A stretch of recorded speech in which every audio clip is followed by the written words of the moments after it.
following is a Comfortably Zoned Radio Network production. Thank you, Tally Olson. We are indeed back. The Mets, New York Mets, past, present, and future, on Comfortably Zoned Radio. I'm Ralph Tycho. The hosts of the show, in alphabetical order, Robert Cole and Marty Rose. Start with you, Robert. How are you? And I want you guys to have a good show. Doing very good, Ralph. Doing very good, all especially right. With the Mets doing good. Absolutely. Marty, enjoy. As usual, Yep. You are the best two Met podcasters on the internet, and that is no joke. So give us what you got, my friends. Okay, Ralph. All right, enjoy. Well, it's nice to be back at 500. I think after this first game against Miami today, we've finally gotten back to 500. And, before the road trip started against the White Sox and the Pirates, we were, hoping for an 8-2 finish to the two series with them, plus this current one with Miami. So looks like we could be on our way to that, as we are now 3, 4, 5, 6. 6-1 so far, right? In the games between the sub 500 teams. So yeah, and 10 of 11 going into the second game tonight. They had the seven game road trip, 7-game winning streak going into Pittsburgh. They lost one game. That's right. They lost the one game. Then they won the two in Pittsburgh for 9 out of 10. And they won the first game today, so that's 10 out of 11. And second game has started off well. They're up 2-0 in the bottom of the first. So they seem to have been hitting much better lately. I don't know if it's just the poor pitching on the other side. Maybe it's a combination of things. But it's nice to see that the starting pitchers have something to work with for a change, instead of, going deep into a game with 1 or 2 or 0, which we've seen seems like for years. Yeah. Well, yesterday after they annihilated Pittsburgh 13-2, I said, "Oh boy, here they go. They score 13 runs on Sunday, and Jake is pitching on Monday." I'm saying, "Oh, here we go again." But yet they scored 6 runs for him today. So. Yeah. It's amazing, and he drove in 2 by himself. Yes, he did. And McNeil, after a couple of so-so games, is all of a sudden back hitting like he had been. So that's good to see. Right. The guy I'd like to see get on track is Pete Alonso. He's been struggling. Yeah, he has big time, and I was just kind of hoping that the reason for that was Cano batting behind him.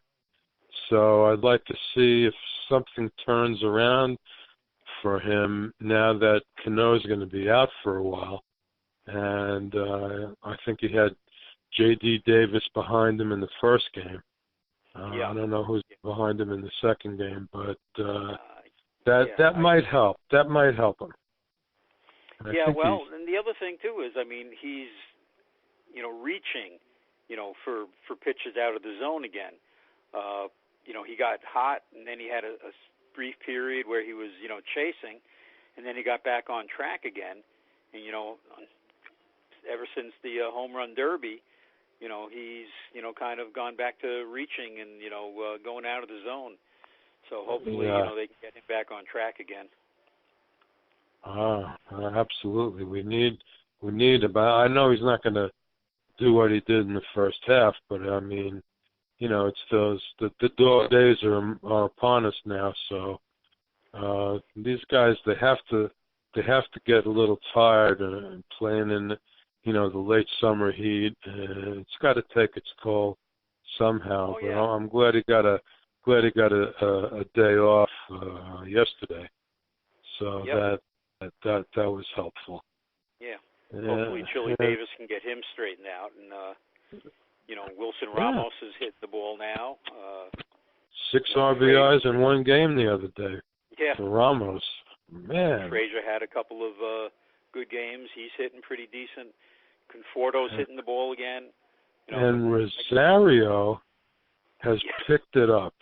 He has picked it up. I don't know what's gotten into him, but he's hitting with power.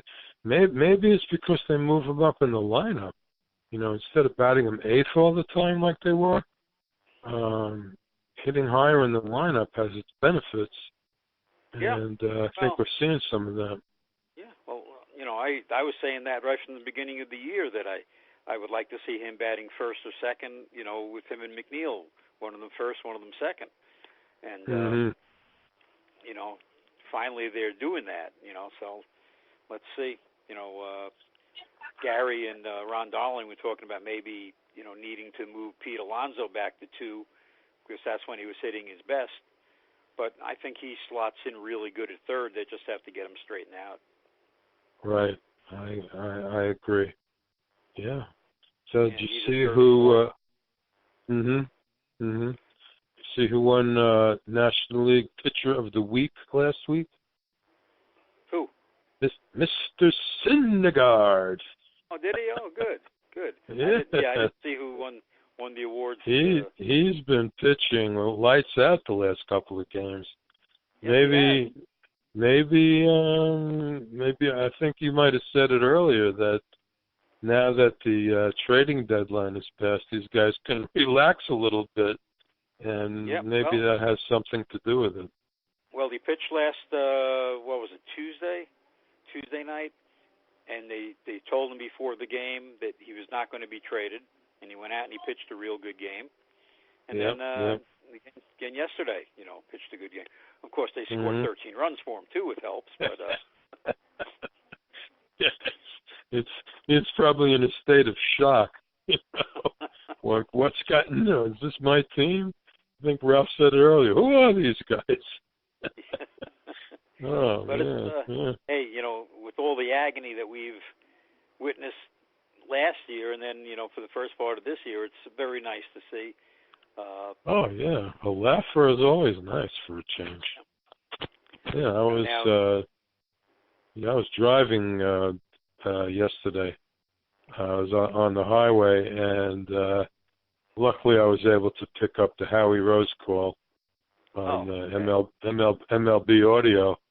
So I couldn't believe what I was hearing.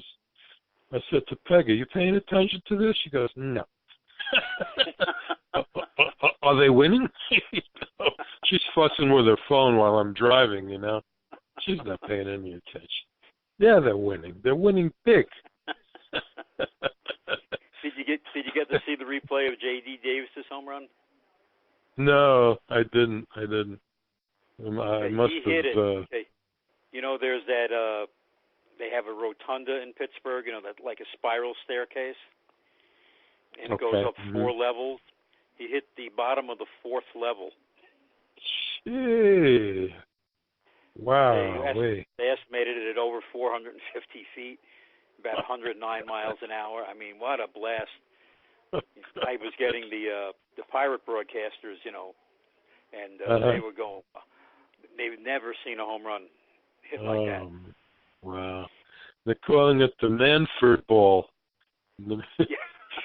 Because somebody pointed out today, I don't know who I was listening to. It was either Howie on the radio or the Marlins guy on TV, that they switched AAA to the Major League Ball. And they're going bananas. Yeah, like he mentioned that Anthony Kay, he was lights out at Binghamton in AA, And then when he went up to Syracuse and he had to use the Manfred ball, he got bombed. Hitting them all over the place. So I mean, I don't get it. What's the point? They must like home runs. Yeah, I guess they do, but all the sports, want more scoring. Basketball's high scoring. Football, they're trying to do everything they can. You can't touch anybody. They want to get the score up. That's true. So that is true. But I don't know. I saw one last week. I think it was Fraser. You probably saw it. He broke his bat. Oh yeah. And the guy caught it up against the wall. Yeah. I mean, come on, this is nuts. They really. I mean, it's almost criminal. I don't get it. I really don't. And then they claim that there is nothing to it. Manfred yeah, but we all know that's not true. It's been tested, and a couple of guys said that the baseball is wound like a golf ball. It's ridiculous. Yep. And but it's just something I got to deal with. That's all. Yeah. And the other thing too is when the Mets were playing Philadelphia during that gruesome couple of games where they lost in extra innings all the time, Jimmy Rollins was saying that he's noticed that the bats are much harder. Mm-hmm. He said that the players are using the same bats in batting practice and in the game. He said, we never used to do that. He said, we always had batting practice bats because the bats would break. So, we had certain bats we used in batting practice, and then we had our game bats. He said, these guys, you're not seeing as many broken bats anymore. And when they do break, they chip rather than shatter. So. Yeah. So they're using a better kind of wood or a harder wood. Yeah.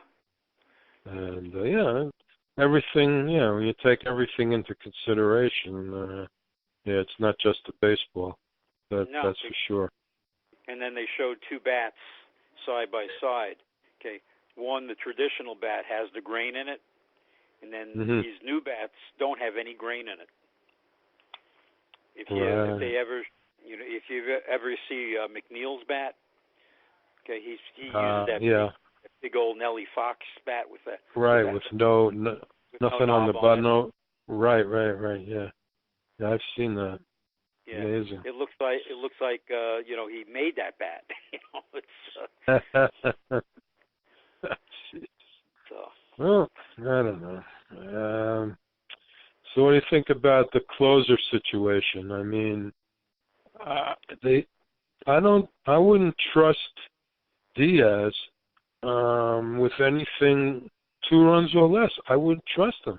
They're bringing him in a 3 or 4 run lead. Well, what happens when it's a 1 or 2 run lead? I think they really got to go to Lugo. They really do. They got nobody else that can really do that. A little surprised the way Callaway handled it, in the first game. He had Wilson in, and he had Lugo warming up. Wilson gets out of the inning, gives up a hit and then gets the side out. And then he sits Lugo down and gets Diaz up.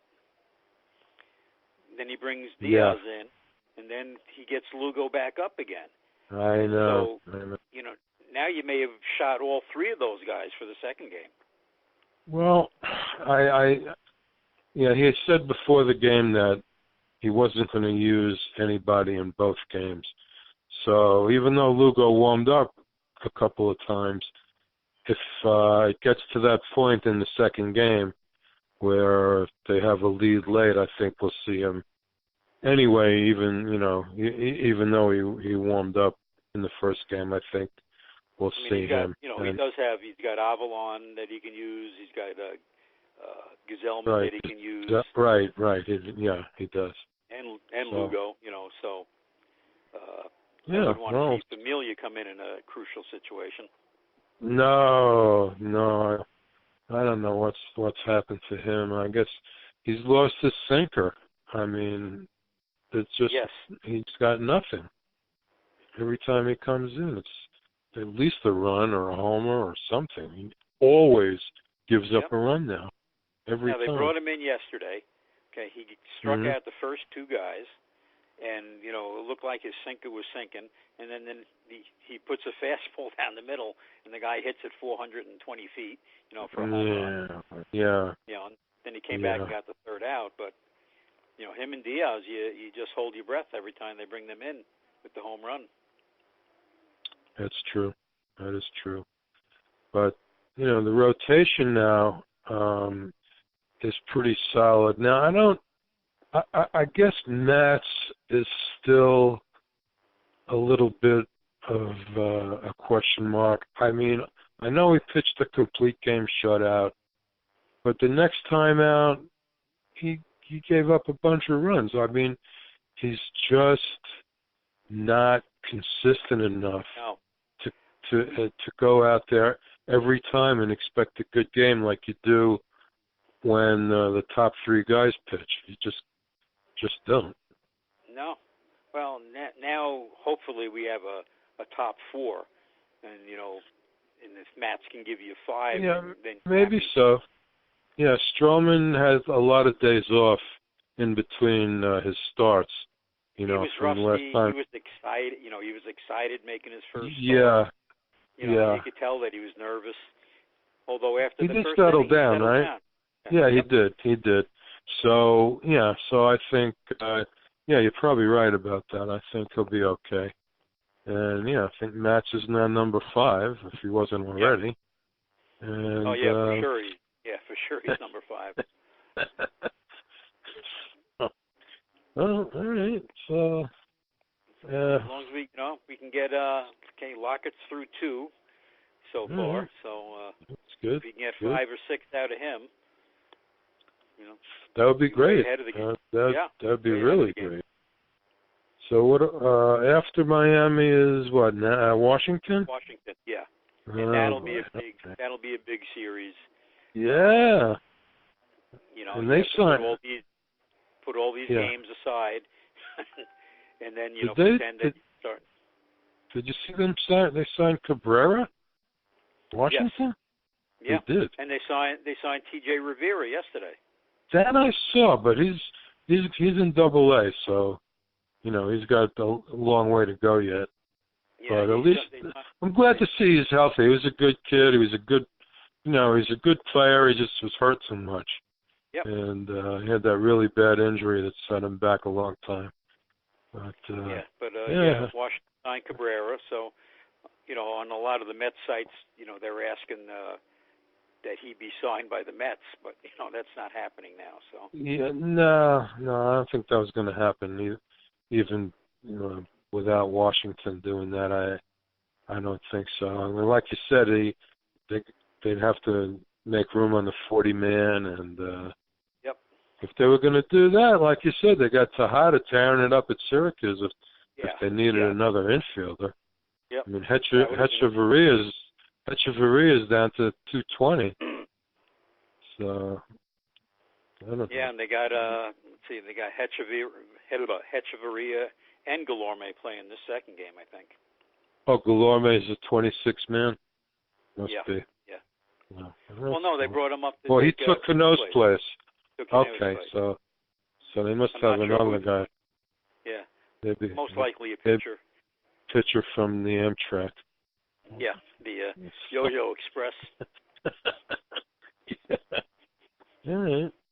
Good. Those guys don't know what uniform they have to wear, Met uniform or a Syracuse uniform. I know. Yeah, it is.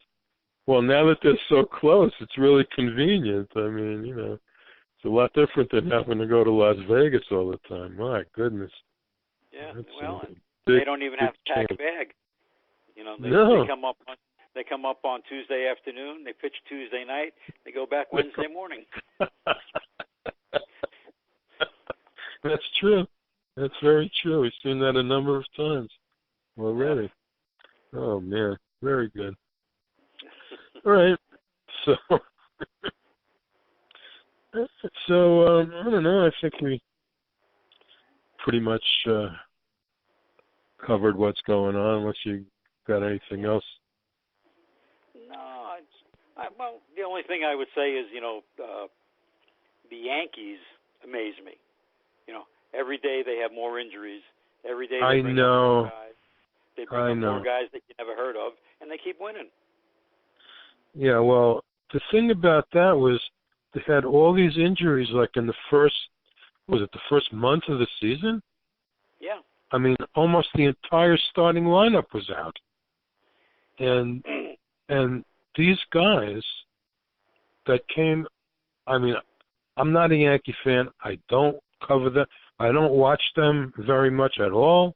I don't follow the farm system. I did not know a lot of those names. I mean, a couple of them, okay. But many of them I never heard of. No. And all of a sudden, they're tearing it up. I mean, I could not understand that. I mean, were these guys that good in the minors? I don't know, because I don't follow it. But, I mean, it's very surprising, shocking to me that they could do this. And unbelievable. And the injuries have continued. Encarnacion is on the injured list. Hicks was just put on the IL. Gleyber Torres was taken out of the game last night with an injury. He had to get an MRI today. I don't know what happened, whether they put him on the IL. And it just keeps happening, and they just keep on winning. Well, they're lucky to play in Baltimore. They could probably beat Baltimore with Scranton Wilkes-Barre. Well, that's what they have. That's what they have. That's what they have. You're right. Along with Judge, Judge is about the only regular, and DJ LeMahieu, and he was hurt for a little bit too. So right, and I think Didi's back. He was out for a while also. Yeah. Unbelievable. You're right. Yeah. You're right. I don't know how they're doing it, but I'm just glad that the Mets are back from their seemingly season end. I think we all buried them. And I think they deserve to be. Right. But, hey, you never know. And, we talked about it last week when we had the show, but it seems that the turning point was that series in San Francisco when they lost 3 heartbreaking games. Oh, those extra inning games. Yeah. And I thought that was it. I said, that's it. They might as well bring up everybody from AAA because this team is shot. And then they turn around and do this. Yeah, but even with those losses, the bullpen pitched well in order to get those games into so many extra innings. So that was a good sign, even though eventually they lost. But that was the beginning of something good, maybe. I think, as soon as the 2 lefties came back. Wilson and Avalon made a tremendous difference. Big difference, because they had no lefties in the pen for a while. Yeah. And now he's got, 4 dependable guys, including Lugo and Gazelman, who he doesn't have to use 2 days in a row anymore. Right. Mm-hmm. And, Diaz is Diaz, and, hopefully he gets himself straightened out. Mm-hmm. Now McNeil's limping. McNeil just made a play in the outfield. Now he's limping. Oh, no. Coming out to look at him. Oh, no. Jesus. Oh, it just goes on and on. What's he doing in the outfield? I thought we played second base in the first game. Yeah. Well, they wanted to play Guillorme and... they got Guillorme in there? Yeah. And Hechavarria, so one's playing third, one's playing... I gotcha. Yeah, can't keep throwing those guys out for 2 games. Gets to be too much for some of these older guys, like Fraser. Yeah. Very. All right. So hopefully the next time we talk, we'll still be happy. That would be nice. I would like that. So they got let's see, Washington, I don't know if it's 3 or 4 games, but whatever it is. Big deal's coming out. Oh, no. Well, hope it's just precautionary. Let's see. They talked to him for quite a while, and the trainer turned to Mickey and said, let's get him out. So. All right. We'll get the results of the x-rays in the next couple of innings. Yeah, hopefully the Mets doctors don't amputate. No, jeez. Yeah, we'll hope not. All right, Robert. Okay, Marty. Well, maybe we'll do another one next week. And good night, everybody, from Mets Central at Comfortably Zone Network. Good night. Good night.